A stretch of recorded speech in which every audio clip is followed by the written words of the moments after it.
Hey guys, this is Dan with Gears and Gadgets. Thanks for tuning in. Back with another video a day till this channel hits 100K. Back here with my whole new MOZA sim racing getup. None of this was sponsored. I paid for this all myself. I was doing sim racing with the Logitech G923 wheel. It feels, like I said before, like a really good toy. Really good toy, but doesn't give me what I wanted out of sim racing. So I upgraded to all of this gear, and it was not cheap. I want to talk about this AB9 shifter. This thing cost $549. I do have affiliate links to all of this stuff, and I'll link them in the description down below. This is all stuff that I bought and paid for myself, and I have yet to see any content about this AB9 shifter that isn't something that MOZA had sent out to somebody. So I'm also going to be trying this HGP shifter. This is the gated shifter, $549 compared to $149. Before we get going in iRacing though, I will cut to some clips here and show you some significantly missed 2-3 shifts at the beginning of races that literally cost me any sort of like really good finish.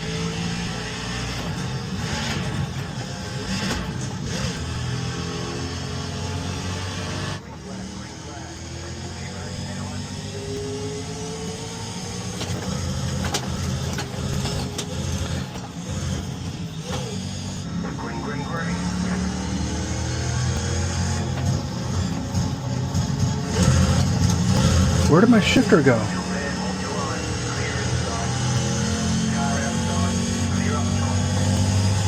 I also have switched over to the beta version of all of the most recent MOZA software. It's gotten better. Let's go into iRacing and show you guys what I'm talking about when it comes to these 2-3s. Now, as this is loading, this is what I'm talking about with a shifter. This AB9, I've messed with all of the settings in MOZA's pit house, and I cannot get this.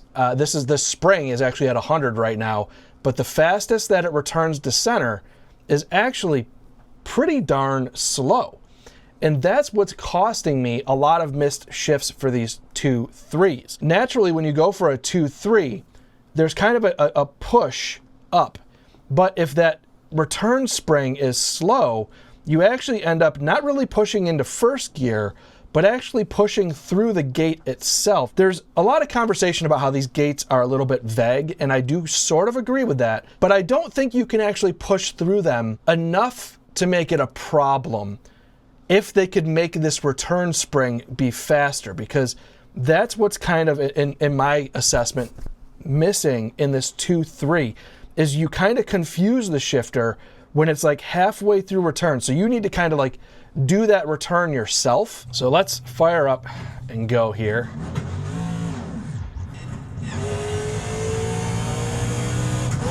Two, three. So now I can hit those. I'm so confused because like those other races, I could not. Let's switch cars here. We'll try it ARCA style.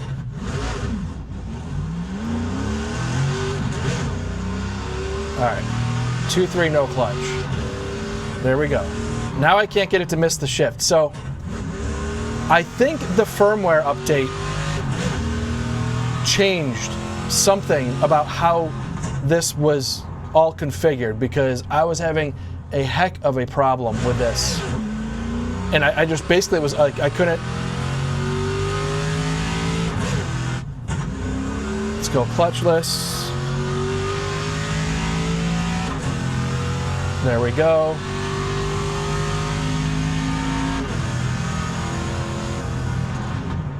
I raced a few races last night.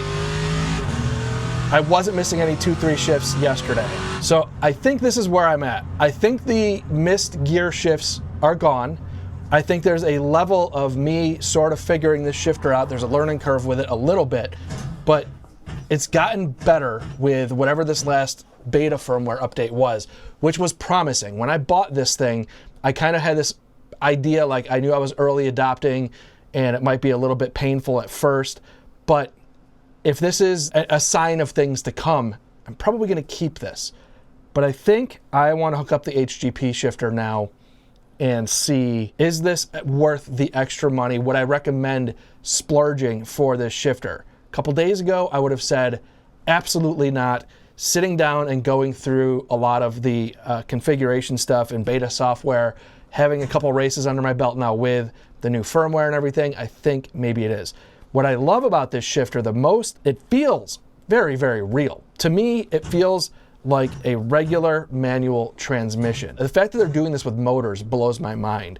Let's swap over to the HGP so I can give you guys a final assessment, and I'll tell you guys which one I intend on keeping after running this little test, because I'm not entirely sure. It's definitely a lot smaller. Let's see, this thing is so much smaller. Oh, they do have some little silencing pads in there. That's nice. I'll tell you, switching these things out is kind of a pain in the butt. I do hear people say this thing is loud, which it sounds like it might be. Yeah, that's pretty loud. So I'll set that. Yeah, it doesn't seem like it makes that big of a difference. It sort of softens the engagement a little bit, which is nice. Still significantly louder. This has a much better spring.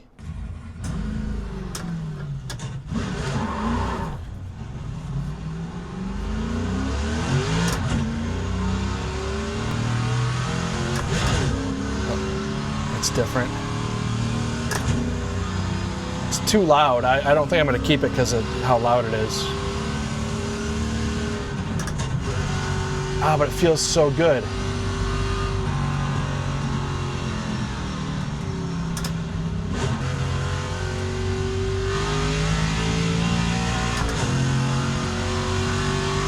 Oh, it feels pretty good.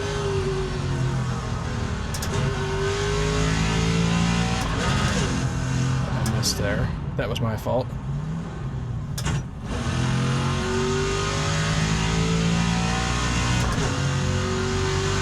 Ah, that's pretty darn good. Ah, dilemma.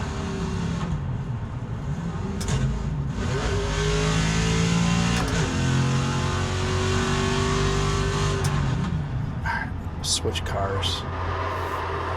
That is a dilemma. The Legends Thunderbird. I need to make a decision by the end of this video of which one I'm going to keep. Drop a comment down below.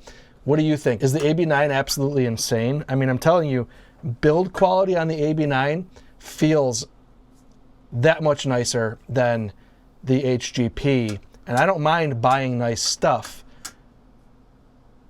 but is it worth it? Is it that much nicer?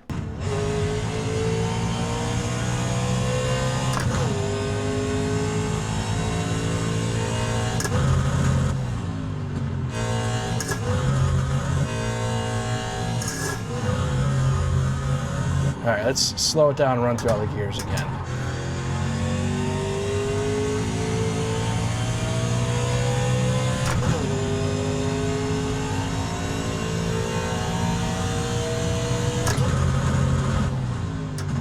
I made up my mind. I'm sticking with the AB9. The notchiness and clickiness of it is almost like, I don't like it.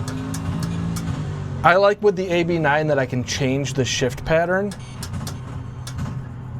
This feels more engaging, like actually engaging, but the utility of the AB9, the actual clickiness of this is kind of annoying. I'm gonna bank on the fact that MOZA is gonna make the AB9 much better over time. And I do like that the AB9 can be used for flight simulator also, which I don't do a ton of, but the idea that maybe in the future I can just put a flight sim throttle off to the side of my wheelbase, because the nice thing of these wheelbases, going from like the Logitech with a removable wheel, is I can actually have it out of the way.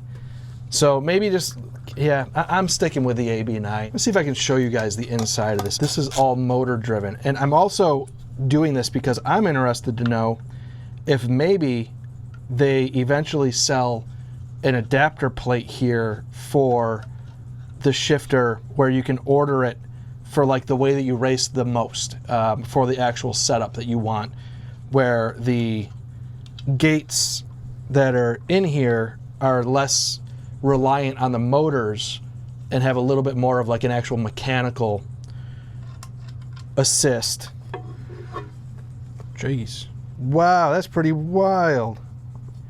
All right, that's really, really, really cool. This is doing all of its work through literally these two motors. That is really, really, really wild. Even cracking this thing open and seeing the engineering of this, I'm sticking with this thing. Maybe they just actually get to the point where the motors are tuned so well that this isn't as much of a hard conversation in the future. That's really, really, really cool. Seeing the engineering of all of this makes me want to keep this even more, because that's not insignificant. That's also why it weighs a ton. I thought that the body of this is what led to all of the weight, but it's there's a lot of motor in here.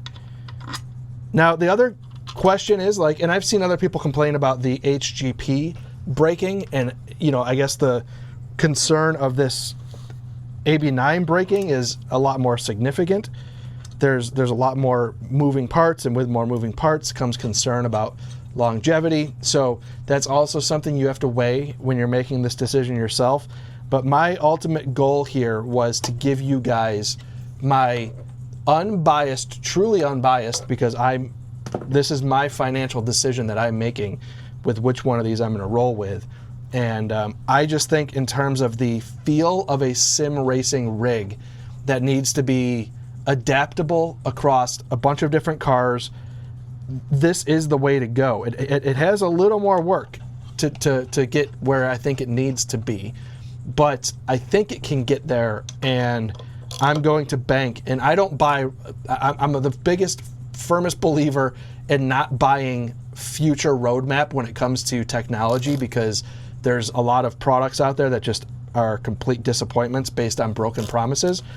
But I think with what it is that I've experienced with this shifter today, and comparing these to the firmware update from the beta, or up to the beta, is that much better. And I just think that it's worth, I think it's worth the money. You know, I'll make another video in the future here very soon talking about the wheel, and there were some concerns about how hot this thing gets. This is the R9 V3. I'll share that. Also, the CP2 pedals, CRP2 pedals, which those have been an absolute game changer. Truth be told, I think the pedals out of all of this stuff that I have upgraded were the best upgrade that made the biggest difference, and how you apply throttle and brake going in and out of corners made all of the difference in the world. So we're going to stick with the AB9 HGPs going back. Stay tuned for some more sim racing content. This, again, is not a sim racing channel. I do a lot of trucks, motorcycles, side-by-sides, off-road stuff. Sim racing is just something that I've kind of sprinkled in to the whole mix. So with that being said, thank you guys very much for tuning in. If this is your first time tuning in, please hit that subscribe button down below. Remember, likes go a long way to help support the channel. I will see you guys tomorrow.